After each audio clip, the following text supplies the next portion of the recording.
Oh, itu termasuk ulik? Kalau gitu setiap hari ulik terus saya. Karena setiap hari sebenarnya tugas, ya ini juga berlaku untuk yang lain ya, tugas yang diberikan dosen, Anda buat dengan sebaik mungkin, itu bisa menjadi portofolio.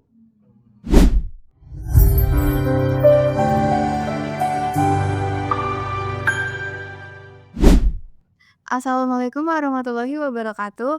Halo Potekawan, kembali lagi di Potek FTI UHAMKA. Buat yang belum tahu nih, apa sih podcast FTI UHAMKA itu? Jadi di sini kita membahas seputar dunia teknologi, tapi nggak cuman seputar dunia teknologi aja nih teman-teman. Kita juga membahas seputar lingkungan dunia kampus di Fakultas Teknologi Industri dan Informatika UHAMKA. Oke, langsung saja. Untuk episode kali ini kita akan membahas seputar prodi teknik mesin. Tentunya saya di sini Ninda selaku host, sudah ditemani dengan Pak Delvis selaku dosen dari program studi teknik mesin. Apa kabar Pak? Alhamdulillah. Baik. Assalamualaikum warahmatullahi wabarakatuh. Pak. Waalaikumsalam wabarakatuh. Oke Pak, mungkin, langsung saja ya Pak ke pertanyaan, pertama.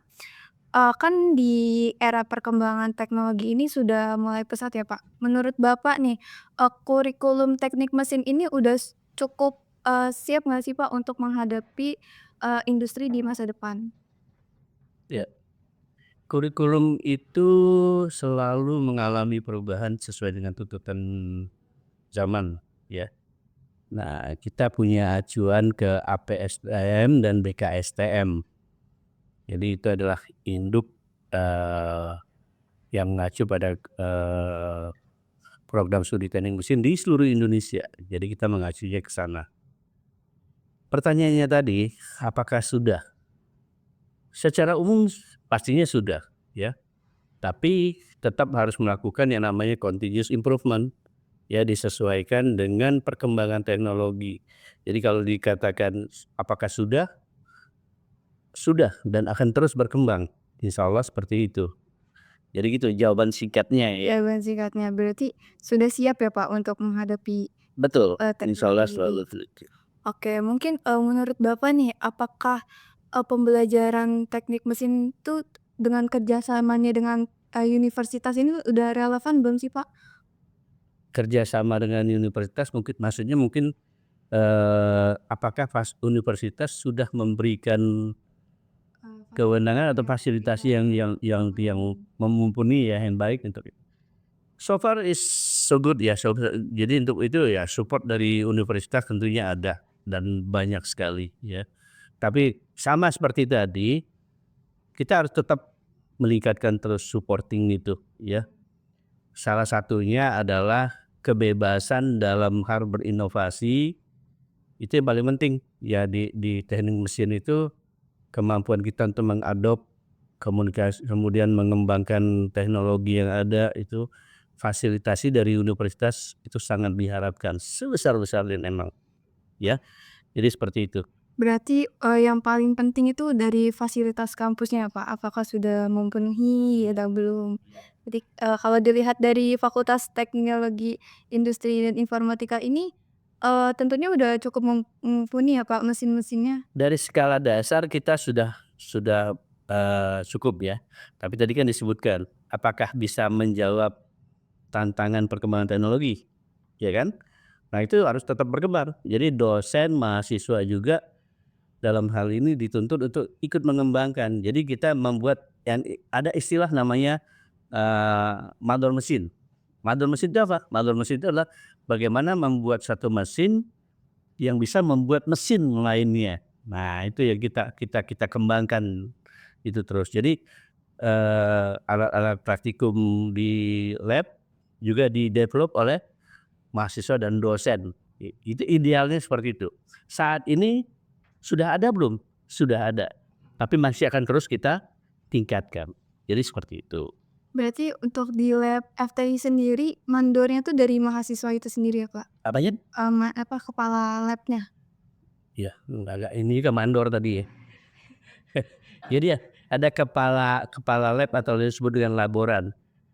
Idealnya laboran ini adalah, orang yang memahami setiap kegiatan praktikum, persiapan lab, perawatan dan sebagainya ya. Harusnya seperti itu. Nah pada saat ini kepala lab itu dipegang oleh dosen, masih dosen ya, bukan laboran ya, beda kepala lab dengan laboran. Nah, laboran ini adalah benar-benar yang bertanggung jawab terhadap kegiatan praktikum mahasiswa, dan ini di saat ini masih belum ada yang mengisi itu. Nah, ini juga kesempatan bagi rekan-rekan untuk yang berminat, tapi ingat idealnya ya, seorang laboran itu minimal S1 ya, S1 dan menguasai itu tadi, ya itu idealnya. Jadi seperti itu. Berarti untuk kualifikasi dari laboran itu tuh harus lulus terlebih dahulu ya, Pak? Betul, itu ada sertifikasinya sendiri. Isinya, jadi nggak bisa sembarangan. Nggak bisa ya, karena dia bukan mandor. Oh, Oke. oke. Untuk, pertanyaan selanjutnya nanti, menurut Bapak apakah, apa namanya tuh, hasil penelitian-penelitian dari mahasiswa teknik mesin tuh udah cukup bermanfaat belum sih, Pak, bagi kalangan masyarakat? Pertanyaannya mau jawaban yang menyenangkan hati atau yang jujur? Boleh dua-duanya, Pak. Sih. Oke, kalau yang menyenangkan hati, wow, sudah bagus ya. Tapi kalau mau jujur, sudah ada belum yang mengenal produk-produk dari UHAMKA di luar? Oke, Ya, kalau belum, artinya memang kita belum dikenal. Nah, sebenarnya dari awal kita punya visi bagaimana produk penelitian kita ini bisa dinikmati, bisa dimanfaatkan oleh masyarakat. Simpel aja, ya. Saat ini kita import kebutuhan kayak apa namanya itu, crusher segala macam untuk apa namanya itu, untuk apa, motong Cina ya. Padahal kita lihat oke, kita sebenarnya bisa punya kemampuan untuk membuat ini. Why not? Kenapa nggak kita yang buatnya? Nah, ini ya, mimpi saya itu sebenarnya bagaimana kita membuat sesuatu yang memang tepat guna. Jadi istilah hilirisasi itu, produk yang kita buat langsung bisa ada manfaatnya bagi masyarakat. Seperti itu idealnya. mungkin boleh dijelasin nih, Pak, apa hasil dari penelitian dari teknik mesin yang mungkin pernah bermanfaat gitu bagi, masyarakat? Sebenarnya banyak ya, ada crusher penghancur sampah ya, kemudian mengubah sampah menjadi filamen, kemudian ada juga yang prosesnya itu untuk, ball bump untuk menekan sampah. Ini mahal sebenarnya ya, ini mahal sebenarnya teknologinya ya. Ada juga, CNC ya, CNC untuk ini. Tapi itu semua ya itu tadi, knowledge just for knowledge ya, belum bisa kita implementasikan. Mimpi saya itu, wah ini pakai produk siapa itu? Itu produksi anak teknik mesin UHAMKA. Wah kan senang kita ya, bangga kita ya, kita bisa memakai produk yang kita hasilkan. Jadi segitu. Jadi saat ini bagus penelitiannya, tapi implementasinya belum Belum belum banyak. belum banyak, Ini berarti masih harus dikembangin lagi, pasti. kan nanti di, kurikulum FTI UHAMKA ini nanti ada program magang ya, Pak. Nah, untuk menurut Bapak nih, program magang saat ini tuh udah cukup sesuai belum sih, Pak, sama kebutuhan industri saat ini? Atau mungkin menurut Bapak tuh harus lebih dikembangin lagi untuk program magangnya? Magang itu bukan hanya di kita ya, bukan hanya di UHAMKA. Ini masalahnya secara global ya. Kepercayaan industri terhadap universitas itu nggak seperti di luar. Ya, kalau di luar itu universitas memang menjadi rekanan dari industri untuk mengembangkan kebutuhan mereka. Kalau istilahnya itu seperti lab school ya, laboratorium sekolah. Jadi industri membuatnya seperti itu harusnya ya. Tapi saat ini masih belum ada kepercayaan industri untuk itu. Nah, sehingga kita untuk masuk ke industri, magang tadi ya, magang tadi masih agak rancu dengan istilah kerja praktik, ya kan. Kalau magang jelas sebenarnya ada program di mana dia nggak boleh kurang dari 3 bulan materinya jelas, disesuaikan dengan kebutuhan dan seterusnya. Nah, ini harusnya ada imbal balik nih, industri menawarkan kebutuhan atau, eee, program studi menawarkan apa yang mereka bisa. Nah, kalau ini bisa ketemu, dikawinkan, magangnya ideal, ya. Kalau saat ini masih kita nge-apply, magang, ya, Anda juga mungkin di prodi lain juga seperti itu. Oh, kebutuhan, oh, ini ada magang nih, kita terima aja lah, ini di bagian apa dan tidak, menginteri terima dulu, nah itu, ya. Jadi, mengawinkan kebutuhan dengan, supply and demand-nya ini yang masih belum belum ideal saat ini. Insyaallah ke depannya kita coba untuk lebih ideal lagi. Mungkin, dari Bapak ada contoh nggak sih Pak, kalau dari mahasiswa teknik mesin tuh kalau misalnya magang tuh biasanya kegiatannya apa aja? Jadi gini, magang itu sebenarnya ada sebutannya, studi komparasi, ya, studi komparasi. Jadi membandingkan kondisi di lapangan dengan teori yang didapatkan di, bangku kuliah, ya kan. Nah, tidak harus dia kerjanya nanti, oh, teknik mesin tuh kerjanya di bengkel, keluar dari situ nanti ya kalau ini harus kena oli, oli ya sebutannya oil sebenarnya, ya. Ini harus, kalau nggak gitu dia nggak, industri saat ini ada istilahnya adalah, kita make jargon itu lean and green, ya. Teknik mesin kita itu lean and green, ya. Lean teknologi dan green, green green teknologi dan lean manufacturing dan green technology, ya. Lean itu ramping, ramping itu apa? Menghindari terjadinya pemborosan, mengurangi terjadinya pemborosan. Nah, ini yang kita coba untuk kembangkan, dan inilah yang menjadi harapan kita bisa diterima oleh industri, itu untuk Untuk prospek kerja tersendiri ya, tadi kan Bapak, menyebutkan, biasanya tuh kalau teknik mesin tuh di bengkel gitu, Kak. Tapi sebenarnya prospeknya nggak cuman di bengkel kan, Pak? bukan hanya di Bisa dijelaskin apa saja prospek kerja dari teknik mesinnya? prospek kerja itu semua semua semua ini ya, semua semua bidang sebenarnya bisa masuk, ya. Kita ambil contoh yang agak ekstrim aja, mesin cuci darah. Mesin cuci darah yang buat dokter bukan? Bukan, ya. Dokter mengetahui mekanismenya, ya. Tapi yang membuat alat. Iya, ya kalau Mhm. kita bayangin dokter harus membuat itu, atau prostetis. Jadi ada kejadian di mana seseorang itu mengalami accident, dia bersihin senjata, ya, bersihin senjata ini ketembak, ininya hilang, ya. Apakah yang buat itu dokter? Bukan. Bukan. Dia yang buat itu nanti engineering, tapi akan disesuaikan, ada istilah nanti ergonomiknya. Jadi kenyamanan itu, jadi waktu dia dilakukan rekonstruksi wajahnya itu harus tidak menyeramkan. Jadi benar-benar seperti ini. Jadi semua bidang, perbankan butuh nggak sih anak teknik mesin? Betul. Ya, Untuk membuat mesin ATM mungkin. bukan mesin ATM, jadi nggak melulu ke situ. Perbankan mengajukan kredit, ya, ada industri yang mengajukan kredit, ya. Tahunya dari mana dia bahwa industri itu nanti bisa, mengembalikan dananya? Orang teknik mesin atau teknik yang lain yang akan muncul di situ. Oke, dia punya kemampuan untuk mengembalikan ROI segala macamnya, itu mereka lihat, ya, ke depannya bagaimana pertimbangan-pertimbangan tersebut menjadi pertimbangan bahwa dana ini bisa dikucurkan nggak sih? Nah, ya. Jadi intinya sarjana itu adalah pola pikir, cara berpikir, analisa, dan logik.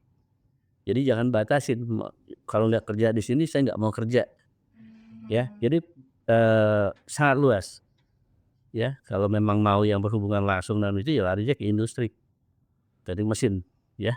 Karena kita, bagi informasi, ada 2 teknik mesin kita, yang pertama adalah konversi energi, yang kedua adalah manufaktur, produksi, jadi gitu. Itu khusus teknik mesin ya, Iya. itu aja. Jadi nggak berpatokan sama satu prospek aja ya, Pak. Jadi luas banget, bahkan bisa kolaborasi mungkin sama bidang-bidang lain ya, Harus harus. Jadi dia teknik mesin nggak bisa sendirian, iya. ya. Teknik yang lain juga nggak bisa sendirian, ya. Combined action harus dilakukan, gitu. Baik Pak, mungkin dicukupkan kali ya Pak untuk pertanyaan saya, mungkin kita akan, segera lanjut ke sesi berikutnya. Karena saya pengen ditanya banyak-banyak ini. Oh, nggak Tenang cukup ya? Pak, Oke. ini masih ada Coba pertanyaan lagi silahkan. dari followers-followers PHY gantian ya Pak. Jadi, di sesi selanjutnya akan ada sesi DNS yaitu diskusi nyantai teknologi. Oke, mungkin saya akan bacakan ya Pak untuk pertanyaan dari followers-followers kita nih Pak di Instagram. Silakan. Ini pertanyaannya nyantai aja sih Pak. Iya. Dari followers kami nih Pak, @_daily018. Dia bertanya, "Pak mau tanya peran teknik mesin dalam teknologi masa sekarang ini apa sih Pak?" Peran teknik mesin dalam teknologi sekarang ini. Iya. Ini jawabnya susah, karena sangat mudah gitu. Ini jawabnya susah karena sangat mudah. Adakah teknologi yang tidak membutuhkan engineering? Tidak ada Pak. Nggak ada ya. Membuat sesuatu ya kita buat ini segala macam, paling nggak desainnya ya, desainnya. Jadi semua aspek itu harus masuk. Sebenarnya seperti pertanyaan yang sebelumnya juga ya. Semua bidang ilmu itu nggak bisa berdiri sendiri, ya, berdiri sendiri. Dan teknik mesin itu adalah ilmu tertua sebenarnya, ilmu tertua yang ada. Kalau yang berikutnya ada yang itu adalah turunan dari atau pengembangan dari situ. Jadi itu simpel jawabannya. Berarti berperan banget ya Pak Sangat sangat untuk berperan. masa sekarang. Bahkan, dari desain aja program studi teknik mesin ini juga mempelajari tentang apa, kayak desain mesin gitu ya Pak, nggak cuman ngurusin mesinnya aja. Betul betul. Untuk pertanyaan selanjutnya nih Pak, dari followers kami @pikisoul. Pak, ada pengalaman unik nggak Pak selama ngajar, mahasiswa teknik mesin di FTI UHAMKA? Pengalaman unik Ya, tapi pengalaman unik. receh atau menyenangkan gitu Pak. Contohnya kayak mungkin, mahasiswa nih banyak yang suka telat atau gimana atau Oh, itu termasuk unik. Kalau gitu setiap hari unik terus saya. Karena setiap hari tadi barusan juga saya komplain ya, kalau mereka masuk 7.50 pasti telat, ya, pasti telat, pasti ada yang telat. Oke, kalau gitu masuk sore jam 16. Alhamdulillah masih banyak yang telat jadi. Jadi itu bukan unik saya rasa ya, itu nggak unik. Kalau yang unik itu,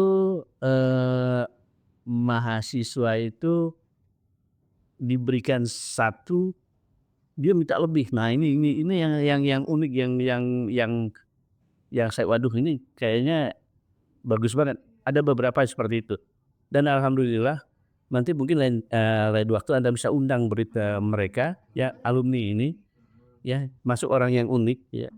Kalau saya berikan satu, "Pak, kenapa nggak ini aja Pak?" Dia minta lebih. "Udah kamu cukup di sini aja, ngapain ini? Ya kamu nggak selesai nanti." Saya bisa ya." Nah ini anak unik, ini saya kenalkan, ada anak yang unik itu ya. Jadi seperti itu uniknya seperti itu. Dan saya berharap ini uniknya banyak yang seperti itu. semoga makin banyak mahasiswa yang Ya, merasa tertantang gitu Pak kalau dikasih tugas. idealnya seperti itu. Kalau sekarang kan banyak banyak banyak nawarnya, ya. Dan, ya kalau di sini saya yakin nggak ada, yang tempat lain. Jadi gitu. Membahas seputar unik juga Pak. Kan kebanyakan tuh mahasiswa teknik mesin tuh laki-laki ya Pak. Mungkin Bapak pernah menemukan di sini ada nggak sih Pak, mahasiswa yang perempuan gitu teknik mesin? Ada Ada. ada. Bahkan nah ini mungkin termasuk unik. Teknik mesin itu jarang yang perempuan, ya. Tapi kalau dia sudah perempuan, teknik mesin, jarang IPK-nya kecil. Udah Nah, ya jadi emang naikatnya luar biasa nih, ya. Saya pernah ngajar di tempat lain, ya, ngajar di tempat lain di satu universitas swasta juga. Dia satu-satunya mahasiswi teknik mesin, tapi lulusnya itu nyaris sempurna. Ini bukan belas kasihan dari dosen ya, tapi memang apa yang dia lakukan itu memang benar-benar, diapresiasi dengan seperti itu. Jadi itu, ya teknik mesin kalau bisa yang lain yang mau masuk teknik mesin perempuan semua juga bagus juga tuh itu. Karena di situ, terbuka peluang ya, kalau di luar tuh udah biasa. Terus berarti nggak menutup kemungkinan ya Pak, kalau perempuan minoritas sekalipun kalau misalnya mereka niat mau belajar pasti bisa ya? so far yang saya alami itu malah yang masuk teknik mesin perempuan itu malah bagus-bagus gitu, nilainya malah bagus-bagus dan, ke depannya, apa namanya itu, kesempatan dia kerja dan sebagainya itu sangat sangat terbuka luas gitu. Jadi seperti itu, jadi jangan khawatir, Jadi nggak ada perubahan gender, sebenarnya semua profesi sama ya, nggak ada sih yang pembatasan, cuman kita aja yang punya pikiran, oh kalau teknik mesin ini identik dengan kasar ya, sebenarnya berhadapan dengan mesin harus halus loh, ya pakai perasaan. hati-hati ya, Pak. Semua harus hati-hati kan ada. Nah kebetulan saya ngajar metrologi industri, metrologi itu kalau presisinya nggak tercapai, nggak halus, itu nggak akan kuat mesinnya, nggak akan bagus mesinnya, nggak akan, baik kualitasnya, ya. Sebenarnya yang dibutuhkan itu perasaan juga di situ, ya gitu. Jadi harus teliti juga. Betul, itu, bener, ketelitian itu sangat diperlukan untuk itu. Untuk pertanyaan selanjutnya Pak dari followers kami @deusaurus, Pak bagi dong tips and tricks lulus, tepat waktu untuk mahasiswa teknik mesin ini gimana? Lulus tepat waktu dimulai dengan tepat waktu kuliah, tepat waktu ngumpulin tugas, ya, itu aja sebenarnya. Jadi benar-benar kalau bahasa kita itu kita harus melakukan sesuatu yang bersifat mujahid. Mujahid apa sih sebenarnya? Mujahid itu bersungguh-sungguh, ya. Jangan pikirannya mujahid itu ngajak perang segala macam, perang itu kital. Ya jadi sungguh-sungguh ngerjain sesuatu, sebenarnya tugas ya ini juga berlaku untuk yang lain ya, tugas yang diberikan dosen, Anda buat dengan sebaik mungkin, itu bisa menjadi portofolio. Kumpulkan, menjadi portofolio. Jadi waktu Anda melamar pekerjaan, pengalaman Anda melakukan apa? Tunjukin portofolionya, ya. Semua semua sebenarnya harusnya gitu. Ya tapi ini kan enggak, istilahnya tuh kalau dapat tugas yang penting kumpul, ya. Kalau kumpulnya 2 minggu yang akan datang, maka ngerjakannya itu 2 minggu kurang 1 hari, Sistem ya. semalam. Iya, gitu. Itu yang sebenarnya triknya ya masing-masing orang punya punya ini, tapi seperti itu, ya. Mengerjakan tugas itu ya memang benar-benar kita pengen menyelesaikan tugas ini, ya.